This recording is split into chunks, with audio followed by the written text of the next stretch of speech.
ஆண்டவர் இந்த புதிய நாளை நம்முடைய வாழ்க்கையில் தந்திருக்கிறார். அதற்காக அவருக்கு நன்றி செலுத்துவோம். ஒவ்வொரு புதிய நாளிலும் தேவன் புதிய பலத்தை நம்மளுக்கு தருகிறார், புதிய கிருபைகளை தருகிறார், புதிய வழிகளை நம்மளுக்காக ஏற்படுத்துகிறார். ஸோ நம்ம ஒரு பிளானில் இருந்தாலும் தேவனுடைய திட்டம், தேவனுடைய பிளான் வித்தியாசமானது, அது மிக பெரியது, மிக அபூர்வமானது. இன்றைக்கும் அப்படிப்பட்ட திட்டங்கள் நம்முடைய வாழ்க்கையில் பார்க்கும்படிக்கு இந்த நாளை கொடுத்ததுக்காக அவருக்கு நன்றி செலுத்துவோம். சங்கீதம் 18:29 வசனத்தில் இப்படி சொல்லப்பட்டிருக்கு: உம்மாலே நான் ஒரு சேனைக்குள் பாய்ந்து போவேன், என் தேவனாலே ஒரு மதிலை தாண்டுவேன். Don't talk yourself out of the blessings even before it started. And don't let negativity impact your lives. உங்கள் வாழ்க்கையில் ஆசீர்வாதங்கள் எல்லாம் துவங்குவதற்கு முன்பதாகவே உங்களுடைய பேச்சினால, உங்களுடைய வார்த்தையினால அவைகளை தடுத்து விடாதீர்கள். நீங்கள் பேசும் வார்த்தைகள் உங்களுடைய வாகனமாக இருக்கிறது. Your words are your vehicle. நீங்கள் எந்த வார்த்தையை பேசுகிறீர்களோ அந்த வார்த்தை தான் உங்களுக்கு வாகனமாக செயல்பட்டு நீங்கள் போக வேண்டிய இடத்துக்கு உங்களை கூட்டிகிட்டு போகிறது. பாசிட்டிவாக பேசும்பொழுது நம்ம பாசிட்டிவான வெஹிக்கிள் வாகனத்தில் போகிறோன்னு அர்த்தம். நெகட்டிவாக பேசும்பொழுது நெகட்டிவான வெஹிக்கிளில் போகிறோன்னு அர்த்தம். ஆகவே பாதகமான எதிர்மறையான வார்த்தைகளை பேசும் பொழுது நம் பாதகத்தை சந்திப்போம், தோல்விகளை சந்திப்போம், பலவீனத்தை சந்திப்போம், அவமானத்தை சந்திப்போம்.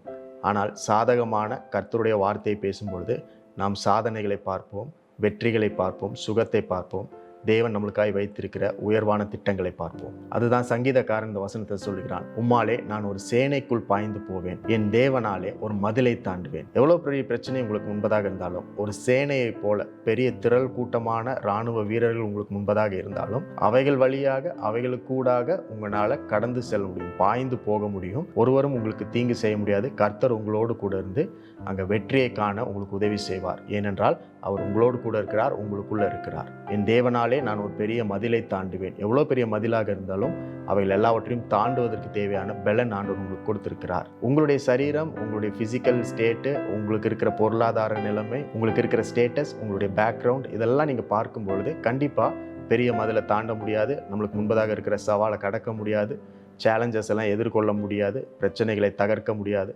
இப்படிப்பட்ட காரியங்கள், எண்ணங்கள் நம்முடைய சிந்தையில் வந்து கொண்டே தான் இருக்கும். ஆனால் அதற்கு எதிர்மறையானது தான் தேவனுடைய வார்த்தை.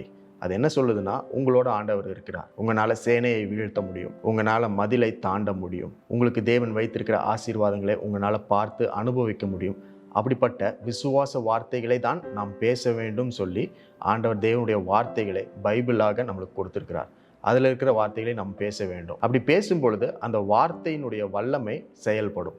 அந்த வார்த்தை உங்களுக்காக வேலை செய்யும். பைபிளில் நிறைய எக்ஸாம்பிள்ஸ் இருக்குது. ஒரு சின்ன எக்ஸாம்பிள் சொல்லணும்னா, ஜாஷுவா காலத்தில் வேவு பார்க்கறதுக்கு 12 பேர் போகிறாங்க. அந்த வாக்குத்தத்தம் பண்ண தேசத்தை போய் பார்த்துட்டு வாங்க அப்படின்னு சொல்லும் பொழுது, அதை பார்த்து விட்டு திரும்ப வந்து 10 பேர் நெகட்டிவாக சொன்னாங்க, 2 பேர் பாசிட்டிவாக பேசினாங்க. ஆக்சுவலாக அதுவே வாக்குத்தத்தம் பண்ணப்பட்ட தேசம் எப்படியும் அவங்களுக்கு கிடைக்க போது தான். அப்போ அவங்க போய் எதை பார்த்துருக்கணும்னா, அங்கே இருக்கிற வளங்களை பார்த்துருக்கணும், ஆசீர்வாதங்களை பார்த்துருக்கணும், பட்டணத்தினுடைய செழிப்பை பார்த்துருக்கணும். மாறாக அவர்கள் எதை பார்த்தாங்கன்னா, பெரிய பெரிய ராட்சசர்களை பார்த்தார்கள், அந்த பட்டணத்தை சுற்றி இருக்கிற மதில் சுவரை பார்த்தார்கள், இதைத்தான் பார்த்தாங்க.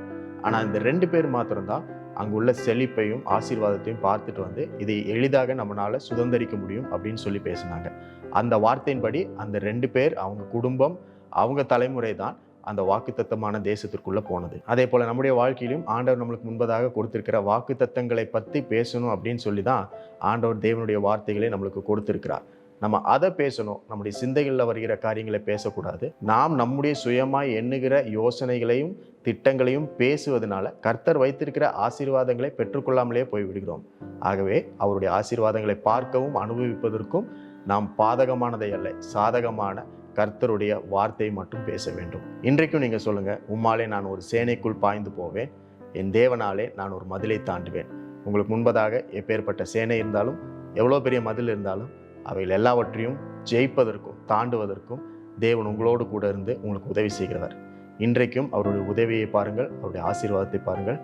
கர்த்தர் வைத்திருக்கிற வாக்குத்தத்தங்களை இன்றைக்கு பெற்றுக்கொண்டு அவருடைய நாமத்தை உயர்த்துங்கள். God bless you all.